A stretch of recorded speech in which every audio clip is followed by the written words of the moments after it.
hello friends आज share কৰিব লৈছো ধনিয়া চিকেন তাৰ বাবে লৈছো চিকেন পিয়াজ লৈছো 4টা মিহিকৈ কাটি লৈছো আদা নহৰু পেষ্ট বনাই লৈছো দৈ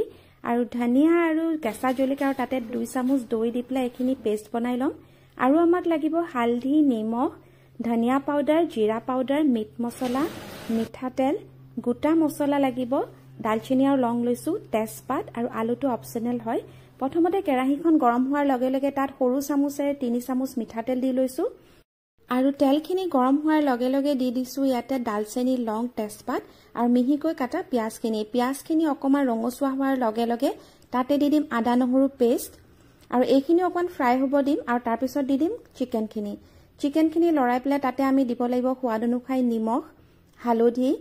ধনিয়া পাউডাৰ 1 চামুচ জিৰা পাউডাৰ 1 চামুচ আৰু মিট মছলা 1 চামুচ আৰু এইখিনিও অকমান ফ্ৰাই হ'বলৈ দিম তাতে আমি দি দিম আলু আমি আলু খাই ভাল পাওঁ হেকাৰণে আলু দিছো নিদিলেও হ'ব আৰু এতিয়া দিছো ধনিয়া পেষ্টটো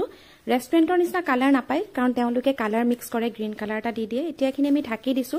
ঢাকি পেলাই অকমান ফ্ৰাই হ'ব যেতিয়া তেল বিৰিঙিব তেতিয়া আমি ইয়াতে দি দিম গৰম পানী আৰু এইখিনিও এনেদৰে অকমান লৰাই পেলাই ঢাকি দিম আৰু 15-20 মিনিট পিছত আপোনাৰ ধনিয়া চিকেন ৰেডি একেবাৰে সহজ উপায়ত কম সময়তে বনাই খাব পাৰিব আশা কৰিছো বনাই খাব বুলি ধন্যবাদ